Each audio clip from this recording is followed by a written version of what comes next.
할렐루야. 오늘도 하나님 앞에 나와 온라인으로 예배하는 모든 성도님들을 환영합니다. 제가 기도함으로 오늘 새벽 예배 시작하겠습니다. 하나님 아버지 감사합니다. 오늘도 새벽을 깨우시고 하나님 앞에 나와 예배할 수 있게 해주심에 감사를 드립니다. 오늘도 하루를 시작하기 앞서 가장 먼저 주님 앞에 나와 기도하며 귀를 열어 주님의 말씀을 듣고자 나왔습니다. 하나님께서 저희 심령 가운데 말씀하여 주시옵고 그 하나님의 음성을 통해 하나님의 뜻이 무엇인지 온전히 깨닫는 시간이 되게 하여 주옵소서. 하나님, 분명 세상의 지혜는 우리의 영혼을 채우지 못합니다. 세상의 물질은 우리의 마음에 평안을 주지 못합니다. 사랑의 주님, 이 시간 온전히 주님만 바라보고 주님만 의지하오니 갈급한 저의 영혼이 주님으로만 충만히 채워지는 시간이 되게 하여 주옵소서. 오늘도 은혜 주실 것 기대하며 예수님의 이름으로 기도합니다. 아멘. 오늘 주시는 하나님의 말씀은 요한계시록 21장 1절부터 8절까지의 말씀입니다. 또 내가 새 하늘과 새 땅을 보니 처음 하늘과 처음 땅이 없어졌고 바다도 다시 있지 않더라. 또 내가 보매 거룩한 성 새 예루살렘이 하나님께로부터 하늘에서 내려오니 그 준비한 것이 신부가 남편을 위하여 단장한 것 같더라. 내가 들으니 보좌에서 큰 음성이 나서 이르되 보라, 하나님의 장막이 사람들과 함께 있음에 하나님이 그들과 함께 계시리니 그들은 하나님의 백성이 되고 하나님은 친히 그들과 함께 계셔서 모든 눈물을 그 눈에서 닦아주시니 다시는 사망이 없고 애통하는 것이나 곡하는 것이나 아픈 것이 다시 있지 아니하리니 처음 것들이 다 지나갔음이러라. 보좌에 앉으신 이가 이르시되 보라, 내가 만물을 새롭게 하노라 하시고 또 이르시되 이 말은 신실하고 참되니 기록하라 하시고 또 내게 말씀하시되 이루었도다. 나는 알파와 오메가요 처음과 마지막이라. 내가 생명수 샘물을 목마른 자에게 값없이 주리니 이기는 자는 이것들을 상속으로 받으리라. 나는 그의 하나님이 되고 그는 내 아들이 되리라. 그러나 두려워하는 자들과 믿지 아니하는 자들과 흉악한 자들과 살인자들과 음행하는 자들과 점술가들과 우상숭배자들과 거짓말하는 모든 자들은 불과 유황으로 타는 못에 던져지리니 이것이 둘째 사망이라. 아멘. 오늘은 요한계시록 21장의 말씀을 보며 함께 은혜를 나누겠습니다. 요즘 우리 기독교에서 참 안타까운 것들이 있는데 그것은 무엇이냐면 이단들에게 아름다운 성경의 이름들을 빼앗겼다는 것입니다. 그리고 그중 하나가 바로 신천지일 것입니다. 사실 신천지는 어떤 이단의 이름이 아니라 오늘 계시록 21장에 주님 다시 오시는 마지막 날 장차 오게 될 하나님 나라, 새하늘과 새 땅을 가리키는 단어입니다. 그런데 이단들이 어떻게 하였습니까? 성경을 왜곡되게 가르치고 또 성경을 자신들의 입맛대로 가르쳐서 세상의 많은 사람들은 신천지가 어떤 이단의 이름으로 알게 되어버렸습니다. 그러나 분명 신천지는 이단의 이름이 아닙니다. 이단의 이름이 아니라 너무도 아름다운 하나님 나라의 모습입니다. 그리고 오늘 본문에 그 하나님 나라의 모습이 어떤지 잘 말해주고 있습니다. 오늘 본문 말씀을 보면 요한은 새로운 환상을 보게 됩니다. 저번 시간에 보았던 것처럼 모든 사탄과 악이 심판을 받게 되었습니다. 영원히 타오르는 그 불꽃 속으로 들어가게 된 것입니다. 그리고 모든 죄가 사라지게 된 후 요한은 오늘 본문에 새로운 환상을 보게 된 것입니다. 그런데 그 환상은 어떤 환상이었냐면 바로 기존에 있었던 모든 세상, 처음 하늘과 처음 땅, 바다가 모두 없어지고 신천지, 새로운 하늘과 새 땅을 보게 된 것입니다. 1절, 오늘 본문 1절 말씀입니다. 나는 새 하늘과 새 땅을 보았습니다. 이전의 하늘과 이전의 땅이 사라지고 바다도 없어졌습니다. 아멘. 요한이 무엇을 본 것입니까? 바로 새 하늘과 새 땅을 보게 된 것입니다. 그런데 오늘 본문 말씀을 보며 우리가 오해하면 안 되는 것이 있습니다. 그것은 무엇이냐면 기존의 모든 것들이 다 없어지고 하늘과 땅, 바다가 새롭게 생기다는 그런 말씀이 아니라는 것입니다.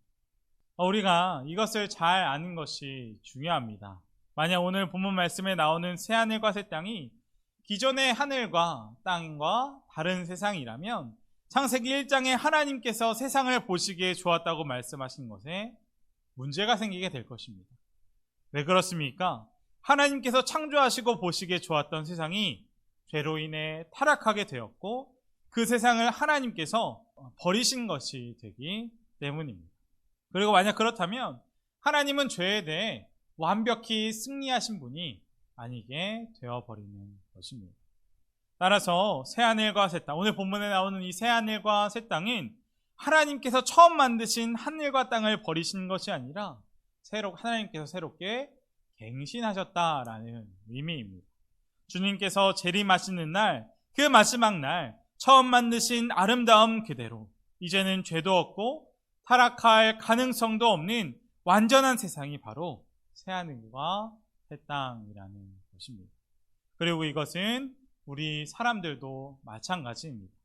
하나님은 아담이 타락했다고 해서 모든 사람들을 없애버리시고 새로운 사람들을 만드시지 않았습니다. 대신 하나님께서는 죄로 인해 타락한 우리들을 위해 어떻게 하셨습니까? 하나님은 새 아담이신 예수 그리스도를 이 땅 가운데 보내주셨습니다. 그리고 이제 새 아담 예수님을 믿는 우리들은 어떻게 됩니까? 새롭게 거듭나게 될 줄 믿습니다. 그리고 새롭게 거듭난 사람만이 마지막 날 새하늘과 새 땅에서 주님과 영원히 함께하게 되는 것입니다. 우리가 오늘 말씀, 이 새하늘과 새 땅이 있다는 말씀을 보며 반드시 기억해야 할 것 있습니다. 그것은 무엇이냐면 우리는 마지막 날, 그날이 되셔야만, 주님 다시 오시는 날에 가서야만 새하늘과 새 땅이 있다는 것을 보는 사람이 아니라는 것입니다. 우리는 이 땅에서 이미 예수님을 믿음으로 모든 것이 새로워지는 경험을 하게 됩니다. 예수님을 믿음으로 더 이상 죄가 주는 즐거움이 아니라 세상의 가치관들로 인해 때로는 지치고 비교하고 질투하는 것이 아니라 이 땅에서도 예수님으로 인해 서로 사랑하게 되고 즐거워하고 어떤 상황에서 낙심하지 않을 수 있는 그 새하늘과 새 땅을 이미 이 땅 가운데서도 살아가게 되는 사람들이라는 것입니다. 그리고 그렇게 예수님으로 새롭게 거듭난 사람만이 주님으로 인해 이 땅에서도 천국의 삶을 누리며 살아가게 된다는 것입니다. 서울 용민이와 벽제 낙골당에 가면 필기대가 있다고 합니다. 그곳에는 사랑하는 사람을 먼저 떠나보낸 유가족들의 애틋한 편지가 기록되어 있는데 그 편지들의 일부가 책으로 출간되었다고 합니다. 그리고 그 책에는 평소에 사랑하지 못했던, 살아있을 때 고인들에게 하지 못했던 후회와 아쉬움이 잘 기록되어 있다고 합니다. 그 책의 일부분은 다음과 같습니다. 지훈아, 정말 미안하다. 너의 생전에 따뜻하게 못해준 것이 못내 가슴에 걸리는구나. 내가 한 말, 아버지처럼 안 살겠다던 너의 그 말, 나의 마음속에 영영 지워지지 않는구나. 또 다른 구절은 이렇습니다. 아빠, 내가 정말로 아빠에게 가장 하고 싶은 말이 뭔 줄 알아? 아빠를 정말 사랑한다는 말이에요. 그래서 더 미안해요. 한 번도 아빠가 살아계실 때 한 번도 이런 말 하지 못하고 그렇게 보내드려서 너무 미안해요. 아빠 가끔 집에 와 한 번만이라도 아빠 품에 안겨보고 싶어. 여보, 당신이 내 곁에 없다는 것을 부인하고 또 부인하면서 당신을 부르다가 어느새 눈물이 고이곤 합니다. 정말 외롭고 힘들 때 당신이 남긴 목소리를 들으며 펑펑 울어보지만 나 아직도 시원하게 울어보지 못했어요. 언젠가 목 놓고 울어보고 싶어요. 여보, 나 직장에 나가요. 힘들고 고통스럽지만 잘 참아내고 있어. 일하다가도 당신이 직장 다닐 때 힘든 것 왜 이해해 주지 못했나. 천장을 쳐다보고 눈물을 참고 내요. 하지만 아무리 힘들어도 열심히 살 테니 걱정 마요. 이 벽에 기록된, 이 필기대에 기록된 이들은 정말 사랑해야 되는 사람이 누구였는지, 정말 이 땅에서 살아가면서 정말 소중했던 것이 무엇이었는지 죽음 앞에 가서야 비로소 깨닫게 되었고 글로 남아 고인돌을 추모하고 있는 것입니다. 그러나 새하늘과 새 땅을 바라보는 우리는 그렇지 않습니다. 우리는 지금 이 땅에서 어떤 것이 중요한지 또 무엇이 정말 소중한 것인지 아는 사람들입니다. 왜 그렇습니까? 바로 이 땅에서도 천국을 살아가는 사람들이기 때문입니다. 우리는 지금 어떻게 살아가고 있는지 우리 자신을 한번 돌아보았으면 좋겠습니다. 이 땅에서도 천국을 살아가고 있습니까? 아니면 천국을 바라보지 못하며 정말 우리에게 소중한 것이 무엇인지 깨닫지 못하고 후회와 아쉬움으로 살아가고 있습니까? 우리가 정말 우리에게 소중하고 중요한 것이 무엇인지 바라보아야 할 것입니다. 시편을 보면 새하늘과 새 땅이 있음을 분명히 믿는 사람들의 모습이 잘 나타나 있습니다. 시편 84절의 말씀입니다. 주님의 집에 사는 사람들은 복됩니다. 그들은 영원토록 주님을 찬양합니다. 주님께서 주시는 힘을 얻고 마음이 이미 시온의 순례길에 오는 사람들은 복이 있습니다. 그들이 눈물 골짜기를 지나갈 때에 샘물이 쏟아서 마실 것입니다. 가을비도 샘물을 가득 채울 것입니다. 아멘. 이 모습이 새하늘과 새 땅에 임할 것을 믿는 우리 성도의 모습이 아닐까 합니다. 어떤 시련이나 유혹, 핍박이 있어도 담대하고 기쁘게 천국의 길로 나아갑니다. 현실이 힘들고 눈물의 골짜기를 지나갈 때도 있지만 하나님께서 눈물을 친히 닦아주실 그 천국이 있기에 결코 우리는 길을 잃지 않을 것입니다. 우리가 주님으로 인해 이 땅에서도 천국을 살아가는 우리 모두가 되기를 주님의 이름으로 축복합니다. 지금 이 땅 가운데 정말 사랑해야 할 사람이 누군지 또 바라봐야 할 것이 무엇인지 확실히 아는 우리 모두가 되기를 주님의 이름으로 축복합니다. 그리고 또 우리가 두 번째로 살펴볼 것은 새 예루살렘입니다. 오늘 말씀을 보면 그 새 하늘과 새 땅에 무엇이 내려왔습니까? 바로 새 예루살렘이 내려왔다고 했습니다. 2절 말씀입니다. 또 내가 보매 거룩한 성 새 예루살렘이 하나님께로부터 하늘에서 내려오니 그 준비한 것이 신부가 남편을 위하여 단장한 것 같더라. 아멘. 거룩한 성 새 예루살렘이 하늘에서부터 내려온 것입니다. 구약에서 예루살렘은 이스라엘의 수도였고 하나님의 백성과 하나님의 성전이 있는 곳이었습니다. 그러나 안타깝게도 그 구약의 예루살렘은 어떻게 되었습니까? 죄와 타락으로 인해 멸망당하게 되었습니다. 그리고 그들의 죄로 인해 하나님의 성전도 3번씩이나 파괴되어야만 했습니다. 그리고 지금 이스라엘이라는 나라가 세워져 예루살렘이라는 도시가 재건되어 있긴 하지만 이제는 그냥 하나의 도시일 뿐 하나님의 영광이 가득한 곳은 아닙니다. 그러나 주님 다시 오실 때 새하늘과 새 땅에 무엇이 내려오는 것입니까? 하나님을 영원히 예배하고 찬양할 새 예루살렘이 내려오는 것입니다. 그래서 오늘 본문 10절 말씀에 보면 천사가 요한에게 새 예루살렘을 보여주기 시작했는데 그 새 예루살렘은 한마디로 어땠습니까? 바로 황홀한 성이었습니다. 11절 말씀입니다. 그 도성은 하나님의 영광에 쌓였고 그 빛은 지극히 귀한 보석과 같고 수정처럼 맑은 벽옷과 같았습니다. 아멘. 또 이어지는 18절에서 21절의 말씀을 보면 그 새 예루살렘 성이 온갖 보석으로 둘러싸여 있었습니다. 그만큼 새 예루살렘이 아름답고 영광스러웠다라는 것입니다. 그런데 여기서 우리가 알아야 할 것이 있습니다. 그것은 무엇이냐면 그 새 온갖 보석으로 둘러싸여 있는 그 새 예루살렘의 진정한 영광이 금과 보석이 절대 아니라는 것입니다. 예전 우리나라가 살기 어려웠을 때 천국은 오늘 말씀에 나와 있는 것처럼 금과 보석으로 도배가 되어 있고 그런 아름다운 것들로 가득 채워져 있다고만 강조했습니다. 그런데 그런 보석들과 금이 천국에서 중요한 것이라면 지금 이 땅에서도 잘 살고 있는 사람들에게 천국은 아무것도 아닐 것입니다. 분명 천국의 본질은 금과 보석이 절대 아니라는 것입니다. 그렇다면 천국의 진정한 영광은 무엇입니까? 바로 하나님께서 우리와 영원토록 함께 하시는 것입니다. 3절 이하의 말씀입니다. 보아라, 하나님의 집이 사람들 가운데 있다. 하나님이 그들과 함께 계실 것이요 그들은 하나님의 백성이 될 것이다. 하나님이 친히 그들과 함께 계시고 그들의 눈에서 모든 눈물을 닦아주실 것이니 다시는 죽음이 없고 슬픔도 울부짖음도 고통도 없을 것이다. 이전 것들이 다 사라져 버렸기 때문이다. 아멘. 하나님께서 우리와 영원히 함께 하신 것, 그것이 바로 그 새 예루살렘의 진정한 영광입니다. 그런데 우리가 알아야 할 새 예루살렘에 특이한 점이 하나 있습니다. 그것은 무엇이냐면 그 새 예루살렘에는 성전이 없다는 것입니다. 분명 이스라엘 예루살렘은 성전 중심이었고 우리도 예배를 드리는 데 있어서 교회가 중심이 되어 하나님을 예배합니다. 그런데 새 예루살렘에는 성전이 없다는 것입니다. 그렇다면 새 예루살렘에는 왜 하나님을 예배할 성전이 없을까요? 그 이유는 바로 22절 말씀에 잘 나와 있습니다. 성 안에서 내가 성전을 보지 못하였으니 이는 주 하나님 전능하신 이와 및 어린 양이 그 성전이심이라. 아멘. 이게 무슨 말씀입니까?